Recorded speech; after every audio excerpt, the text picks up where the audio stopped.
BMC radio Malayalam വാർത്തകൾ നിങ്ങൾക്കായി അവതരിപ്പിക്കുന്നത് ഐമാക് കൊച്ചിൻ കലാഭവൻ. കലാവിദ്യാർത്ഥികൾക്ക് പ്രിയപ്പെട്ട ബഹ്റൈനിലെ കലാകേന്ദ്രം.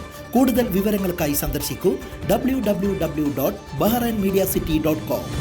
നമസ്കാരം, BMC റേഡിയോ മലയാളം വാർത്തകളിലേക്ക് സ്വാഗതം. ഞാൻ ധനു കൃഷ്ണ. ബഹ്റൈനിലെ ഇറ്റാലിയൻ അംബാസഡർ ആൻഡ്രീന കാറ്റലോണയെ കിരീടാവകാശിയും പ്രധാനമന്ത്രിയുമായ prince Salman bin Hamad Al Khalifa Gudaibiya പാലസിൽ സ്വീകരിച്ചു. ബഹ്റൈനും ഇറ്റലിയും തമ്മിൽ നിലനിൽക്കുന്ന ബന്ധവും വിവിധ മേഖലകളിലെ സഹകരണവും മെച്ചപ്പെട്ട നിലയിലാണെന്ന് ഇരുവരും വിലയിരുത്തി. കൂടുതൽ മേഖലകളിൽ സഹകരണം വ്യാപിപ്പിക്കുന്നതിനുള്ള ശ്രമങ്ങൾ നടത്താൻ അംബാസഡർക്ക് സാധിക്കുമെന്ന പ്രതീക്ഷ അദ്ദേഹം പങ്കുവയ്ക്കുകയും ചെയ്തു. ഏൽപ്പിക്കപ്പെട്ട ചുമതല ഭംഗിയായി നിർവഹിക്കാൻ അംബാസഡർക്ക് സാധിക്കട്ടെയെന്ന് കിരീടാവകാശി ആശംസിച്ചു. കൂടിക്കാഴ്ചയിൽ വിദേശകാര്യമന്ത്രി doctor Abdul Latif bin Rashid Al Zayani, മന്ത്രിസഭാ കാര്യാലയ മന്ത്രി Hamad bin Faisal Al Maliki എന്നിവരും സന്നിഹിതരായിരുന്നു. ബഹ്റൈൻ ഭരണാധികാരികൾക്ക് നൽകുന്ന പിന്തുണയ്ക്കും ഇറ്റലിയുമായി കാത്തുസൂക്ഷിക്കുന്ന ബന്ധത്തിനും അംബാസഡർ പ്രത്യേകം നന്ദി പ്രകാശിപ്പിക്കുകയും ചെയ്തു. മൊഹ്റഖ് 1 മണ്ഡലത്തിലെ ഉപതെരഞ്ഞെടുപ്പിന് സ്ഥാനാർത്ഥികളുടെ പത്രികാ സമർപ്പണം പൂർത്തിയായി. ശനി മുതൽ തിങ്കൾ വരെയായിരുന്നു പത്രിക സമർപ്പിക്കാനുള്ള ദിവസങ്ങളായി നിശ്ചയിച്ചിരുന്നത്. ഇന്നലെ രാത്രി 9 മണി വരെയായിരുന്നു പത്രികകൾ സമർപ്പിക്കാനുള്ള അവസാന സമയം. ആദ്യ ദിവസം 5 പേരായിരുന്നു പത്രിക സമർപ്പിച്ചിരുന്നത്. സംസ്ഥാന ആയുഷ് മേഖലയിൽ ഈ സാമ്പത്തിക വർഷം 207.9 കോടി രൂപയുടെ വികസന പദ്ധതികൾക്ക് അംഗീകാരം ലഭ്യമാക്കിയതായി മന്ത്രി വീണ ജോർജ്. ദേശീയ അന്തർദേശീയ തലത്തിൽ ആയുഷ് സേവനങ്ങളുടെ ഉന്നത പരിശീലനം നൽകുന്നതിന് national institute for training in ആയുഷിന് കേന്ദ്ര അനുമതി ലഭ്യമായി.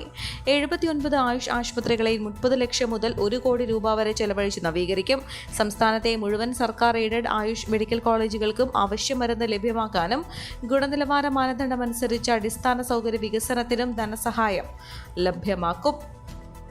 സ്വകാര്യ ധനകാര്യ സ്ഥാപനത്തിൽ നിന്ന് പണം തട്ടിയെന്ന പരാതിയിൽ സംവിധായകൻ മേജർ രവിക്കെതിരെ പോലീസ് ജാമ്യമില്ലാ കുറ്റം ചുമത്തി കേസെടുത്തു.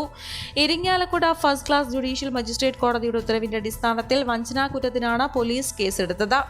എല്ലാവിധ സുരക്ഷാ ക്രമീകരണങ്ങളും നൽകാമെന്ന് പറഞ്ഞ് 2022 ഫെബ്രുവരി 15-ന് 12.5 ലക്ഷത്തോളം രൂപ മേജർ രവി പാർട്ട്ണറായ തണ്ടർ ഫോഴ്സ് എന്ന സ്ഥാപനം കൈപ്പറ്റിയെന്നും സർവീസുകളൊന്നും ലഭിച്ചില്ലെന്നും ചൂണ്ടിക്കാട്ടി ഇരിങ്ങാലക്കുട കേന്ദ്രീകരിച്ച് പ്രവർത്തിക്കുന്ന ICL ഫിൻകോർപ്പ് എന്ന ധനകാര്യ സ്ഥാപനം കോടതിയിൽ ഹർജി നൽകിയിരുന്നു. തുടർന്ന് കോടതി ഉത്തരവിന്റെ അടിസ്ഥാനത്തിലാണ് ഇരിങ്ങാലക്കുട പോലീസ് കേസെടുത്തത്. എറണാകുളം കേന്ദ്രീകരിച്ച് പ്രവർത്തിക്കുന്ന സ്ഥാപനമായ തണ്ടർ ഫോഴ്സിന്റെ MD അനിൽ മേനോൻ 1-ാം പ്രതിയും മേജർ രവി 2-ാം പ്രതിയുമായിട്ടാണ് FIR രജിസ്റ്റർ ചെയ്തത്. 10ാം ക്ലാസ് വിദ്യാർത്ഥിയെ കാറിടിച്ചു കൊന്ന കേസിലെ പ്രതിയുടെ ജാമ്യ ഹർജി ഹൈക്കോടതി വീണ്ടും തള്ളി. 2023 ഓഗസ്റ്റ് 30-ന് വൈകിട്ട് 5-ന് സൈക്കിളിൽ കയറാൻ ശ്രമിക്കുന്നതിനിടെ ആദിശേഖർ എന്ന വിദ്യാർത്ഥിയെ മുൻവൈരാഗ്യത്തിന്റെ പേരിൽ പിന്നിൽ നിന്ന് കാറിടിപ്പിച്ച് കൊലപ്പെടുത്തിയ ബന്ധു കൂടിയായ പ്രതി തിരുവനന്തപുരം കാട്ടാക്കട സ്വദേശി പ്രിയരഞ്ജന്റെ ജാമ്യ ഹർജിയാണ് ജസ്റ്റിസ് സോഫി തോമസ് തള്ളിയത്. നവംബർ 1 മുതൽ കേസിലെ വിചാരണ ആരംഭിക്കാൻ ഇരിക്കുന്നതിന്റെയും ജാമ്യത്തിൽ വിട്ടയക്കുന്നത് സാക്ഷികളെ സ്വാധീനിക്കാനും രാജ്യം വിടാൻ ഇടയാക്കുമെന്നുള്ള വിലയിരുത്തലിന്റെയും അടിസ്ഥാനത്തിലാണ് ഉത്തരവ്. ക്ഷേത്ര മതിലിനരികിൽ പ്രതി മൂത്രമൊഴിച്ചതിലെ വിരോധമാണ് കൊലപാതകത്തിലേക്ക് നയിച്ചതെന്നാണ് കേസ്. ഡ്രൈവിംഗിലെ അശ്രദ്ധയെന്ന വകുപ്പ് മാത്രമേ നിലനിൽക്കുന്നുവെന്നിരിക്കെ രാഷ്ട്രീയ ലക്ഷ്യത്തോടെയാണ് തന്നെ കൊലക്കേസിൽ ഉൾപ്പെടുത്തിയതെന്നാണ് ഹർജിയിലെ ആരോപണം. കുട്ടിയെ കാത്തുനിന്ന് കൊലപ്പെടുത്തിയെന്നാണ് കേസ്. എന്നാൽ വിദേശത്ത് ജോലി ചെയ്യുന്ന ഭാര്യയുമായി ഫോണിൽ സംസാരിച്ച് കാറെടുത്തപ്പോൾ വിദ്യാർത്ഥി സഞ്ചരിച്ച സൈക്കിളിൽ ഇടിക്കുകയായിരുന്നു. കുറ്റപത്രം നൽകിയിട്ടും വിചാരണ നടപടി തുടങ്ങിയിട്ടില്ല. 10 മാസത്തിലേറെയായി ജയിലിലാണ്. വിചാരണ നടപടി ഇനിയും അനിശ്ചിതമായി നീളാൻ സാധ്യതയുള്ളതിനാൽ ജാമ്യം നൽകണമെന്നായിരുന്നു ആവശ്യം. എന്നാൽ നവംബറിൽ വിചാരണ ആരംഭിക്കാൻ ഷെഡ്യൂൾ തയ്യാറായതായും സർക്കാർ വ്യക്തമാക്കി. പ്രതി മുൻപ് വിദേശത്തായിരുന്നു. ഭാര്യ നിലവിൽ വിദേശത്തുണ്ട്. ഈ സാഹചര്യത്തിൽ ജാമ്യം അനുവദിച്ചാൽ നാടുവിടാൻ സാധ്യതയുണ്ട്. ജാമ്യത്തിൽ വിട്ടാൽ സാക്ഷികളെ അടക്കം ഭീഷണിപ്പെടുത്തിയും മറ്റും സ്വാധീനിക്കാനുള്ള സാധ്യതയുണ്ടെന്നും സർക്കാർ ചൂണ്ടിക്കാട്ടി. നേരത്തെ 1 മുതൽ 26 വരെയുള്ള പ്രധാന സാക്ഷികളുടെ പരിശോധന പൂർത്തിയാക്കിയ ശേഷം പ്രതിക്ക് ജാമ്യത്തിന് വിചാരണ കോടതിയിൽ അപേക്ഷ നൽകാമെന്ന് നിർദ്ദേശിച്ചായിരുന്നു ഹൈക്കോടതി ജാമ്യ ഹർജി തള്ളിയത്. ജാമ്യ ഹർജിയെ എതിർത്ത് കുട്ടിയുടെ അമ്മയും കക്ഷി ചേർന്നിരുന്നു.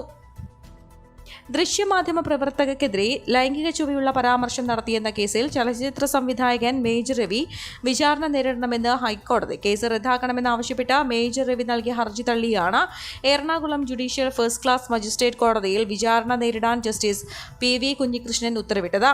2016 മാർച്ച് 12 എറണാകുളത്തെ ഹോട്ടലിൽ നടന്ന പരിപാടിയിൽ Asianet chief coordinating editor Sindhu സൂര്യകുമാറിനെതിരെ നടത്തിയ പരാമർശമാണ് മേജർ രവിക്കെതിരെ കേസിനിടയാക്കിയത്. മുൻ സൈനിക ഉദ്യോഗസ്ഥനും സെലിബ്രിറ്റിയുമായ ഹർജിക്കാരന്റെ പ്രസംഗവും പ്രസ്താവനകളും പൊതുജനങ്ങൾ ശ്രദ്ധിക്കുമെന്നതിനാൽ ഇക്കാര്യത്തിൽ ജാഗ്രത പുലർത്തേണ്ടതുണ്ടെന്നും കോടതി ചൂണ്ടിക്കാട്ടി.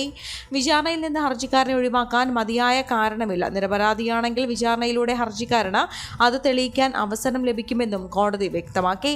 അതേസമയം പ്രസംഗത്തിന്റെ പേരിൽ ഹർജിക്കാരെതിരെ മജിസ്ട്രേറ്റ് അപകീർത്തി കേസെടുത്തത് സിംഗിൾ ബെഞ്ച് റദ്ദാക്കി. നിയമപരമായ വിലക്ക് മറികടന്നാണ് കേസെടുത്തതെന്ന് വിലയിരുത്തിയാണ് നടപടി. ദേശീയ പതാക ഉപയോഗിച്ച് ബൈക്ക് യാത്ര ഫ്ളാഗ് ഓഫ് ചെയ്ത വണ്ടിപ്പെരിയാർ പഞ്ചായത്ത് സെക്രട്ടറി അശോക് കുമാറിനെതിരെ കേസ്. ഈ മാസം 5-നാണ് കേസിനാസ്പദമായ സംഭവം. ചട്ടം ലംഘിച്ച ദേശീയ പതാക ഉപയോഗിച്ചത് വാർത്തയായതോടെ കോട്ടയത്തെ Mahatma Gandhi national foundation chairman AB ജോസാണ് മുഖ്യമന്ത്രിക്കും DGPക്കും പരാതി നൽകിയത്. വണ്ടിപ്പെരിയാർ പോലീസ് സ്റ്റേഷന് സമീപത്തായിരുന്നു ഫ്ളാഗ് ഓഫ് നടന്നത്. വയനാട് ദുരന്തത്തിൽ ദുരിതാശ്വാസ ക്യാമ്പുകളിൽ കഴിയുന്ന കുട്ടികൾക്കായി കലാപരിപാടികൾ സംഘടിപ്പിച്ച് സംസ്ഥാന ബാലാവകാശ കമ്മീഷൻ.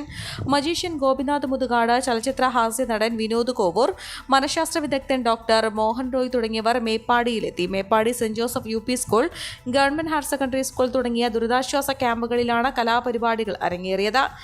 ഉറ്റവരെയും നാടിനെയും ഒരു രാത്രി കൊണ്ട് നഷ്ടമായ കുരുന്നുകൾക്കിടയിൽ അതിജീവനത്തിന്റെ ഭാഗമായാണ് പ്രത്യേക വേദിയൊരുക്കിയത്. കുഞ്ഞു കഥകളും അതിലൊളിപ്പിച്ച മായാജാലങ്ങളുമായാണ് ഗോപിനാഥ് മുതുകാട് കുട്ടികളുടെ മുന്നിലെത്തിയത്.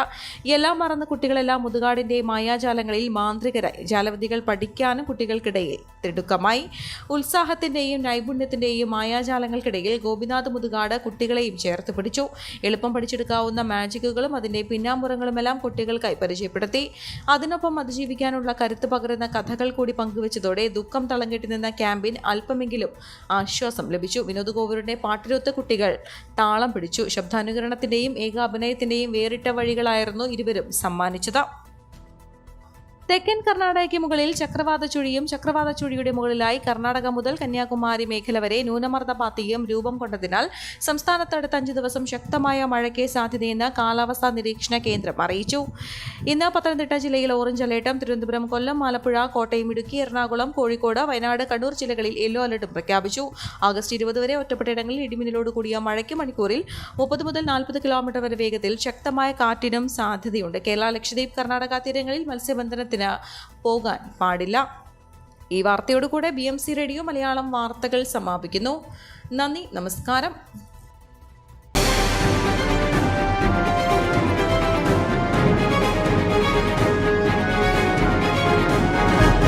BMC റേഡിയോ മലയാളം വാർത്തകൾ നിങ്ങൾക്കായി അവതരിപ്പിക്കുന്നത് iMac കൊച്ചിൻ കലാഭവൻ. കലാവിദ്യാർത്ഥികൾക്ക് പ്രിയപ്പെട്ട ബഹ്റൈനിലെ കലാകേന്ദ്രം. കൂടുതൽ വിവരങ്ങൾക്കായി സന്ദർശിക്കൂ www.bahrainmediacity.com.